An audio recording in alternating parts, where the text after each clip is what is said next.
Let's talk of royal news and indeed, I think rather more importantly, V-Day commemoration news right now with Talks Royal correspondent Rupert Bell. A very, very good morning to you. Good morning, Julia. Thank you so much for joining us. Let's talk first of all about the important stuff, commemoration of the amazing heroism of those who fought and died for us in the Second World War. V-Day commemoration, some extraordinary scenes yesterday. I know some amazing moving stories on the show yesterday where Alex Phillips moved to tears by many of the amazing stories. What is happening today as part of the commemorations? Well, actually, there's a whole series of events throughout the week. And yesterday, sadly, I was flying back from China, but I know people who are in London yesterday were able to really see that spectacular fly past, which took people's breath away. And it really did. And everyone was sort of, wherever you were in London, if you were sort of in a central London, suddenly everyone was looking up and just stopped everything.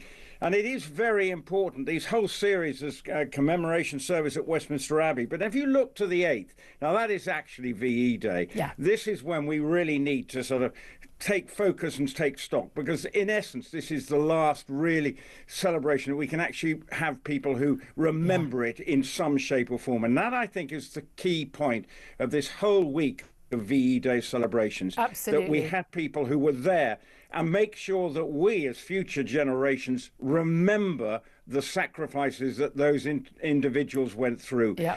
Because we are in very chastened times at the moment, and we have to focus people's mind and saying, goodness me, this could happen again to us. You know, even seeing today, Keir Starmer is worried by threats from Russia. Yep. Our defense, you know, so we need. And if you look back to the 30s, the way the sort of build up of, you know, we appease, and then in the end, what happens? We still up going to war. So it's a very it's very poignant. It's very poignant. I thought it was very noticeable also looking at, you know, the royal family on the balcony at Buckingham Palace. Not a single person there who had served in the Second World War. You know, we always had, you know, we had Prince Philip, we'd have the Queen, and you know, and you know, the time has passed, and that's an indication of, you know, how much time has passed. But still, such a significant thing, and it's one of the things I keep pointing out to people. I mean, I was tweeting about it yesterday. You know that, you know, we should honour that memory, not just by taking a moment and you know, obviously on other important days, armistice days and others, remembering that sacrifice, but celebrating that amazing moment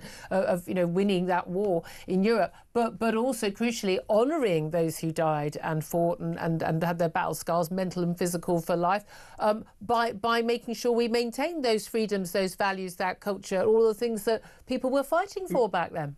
Yeah, history, if you look through history, it repeats itself. And, you know, we thought we were in this wonderful time of perfect peace and harmony. But through history, most of the time we seem, if you look through British history, we go to war every 25 years. It's a generational thing. That is, you know, in the Victorian era, you think it was a wonderful era, but we were permanently conflict somewhere. People, so again, I think my generation in particular, growing up without wars, other than the Falklands, were far away, not really understanding yet how exactly significant that is.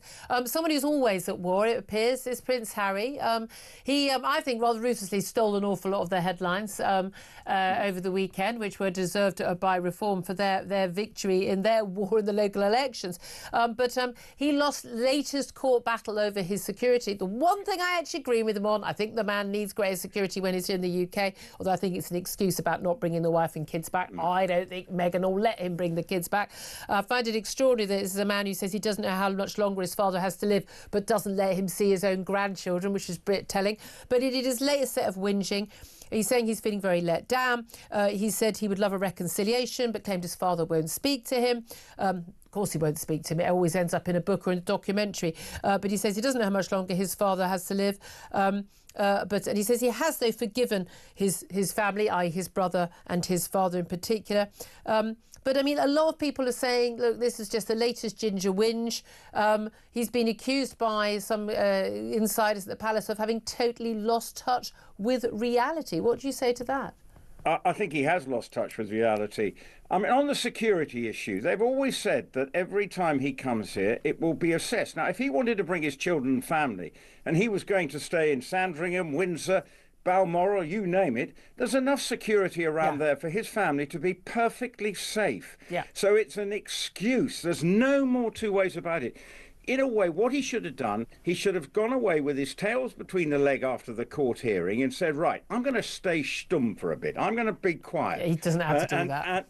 And then instead, he puts his head right above the parapet and goes hock deep in basically having a pop at everybody and blaming everybody else. The problem is, he thinks none of it is his fault. He's prepared to forgive the royal family for their treatment. Yeah. What about him saying to the royal family, I'm sorry for the things I've said? We've even seen some of his friends coming out in the press saying they're absolutely appalling the way he's behaved and they can't be friends with him anymore. I think Ben Goldsmith is quoted, and he, part of a very close set of friends, he's what, 2 or 3 years older than Harry, knows him well, and he said he can't forgive him for his behaviour, and I think that's the problem. Well, I assume that he, like everyone else, has been ousted from Harry's circle, because it does appear to be that's what Meghan's MO is. And again, she does it with her own family, does it with his family and friends. Look, I don't like this whole Lady Macbeth thing, but it's quite clearly there is a massive issue here. Philip Ingram, who we have regularly on the show on the Thursday, who's suffering from PTSD himself as an ex-military man, he's convinced that Prince Harry is suffering from severe PTSD that's hasn't been properly diagnosed, and he needs help. I mean, I think at the moment he does, but the trouble is he's got no one else around him other than his wife. Now, what he needs, he talks about family being so important. Well, she hasn't got her family. Yes, they've got their 2 children.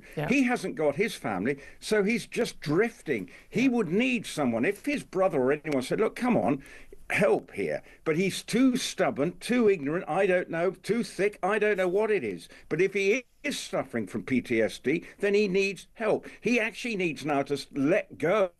It's now been 4 or 5 years now that he's gone on this and also people often treat him as if he's sort of a 22-year-old. He's 40 years old. He's a grown man. He's a father. Exactly. There is, and also again, if you're worried that your father, you don't know how long he's got. I mean, how serious his cancer is. You might want to maybe pay a visit. You might maybe want to bring the kids over. I don't know. Might be the sort of thing to do. Talks Royal correspondent Rupert Bell, thank you as always for joining us. Tom Slater, I know you hate talking about the royals things, but I'm annoyed with myself for how much I'm fascinated about this. And again, we're not royal insiders. We've no idea what goes on in Harry's head, what goes on in that marriage. Who knows? I think being a part of the firm would have been horrific as well. Again, if they'd gone off and had a private life, great, but they didn't. But this latest outburst, that's not going to help anything, is it?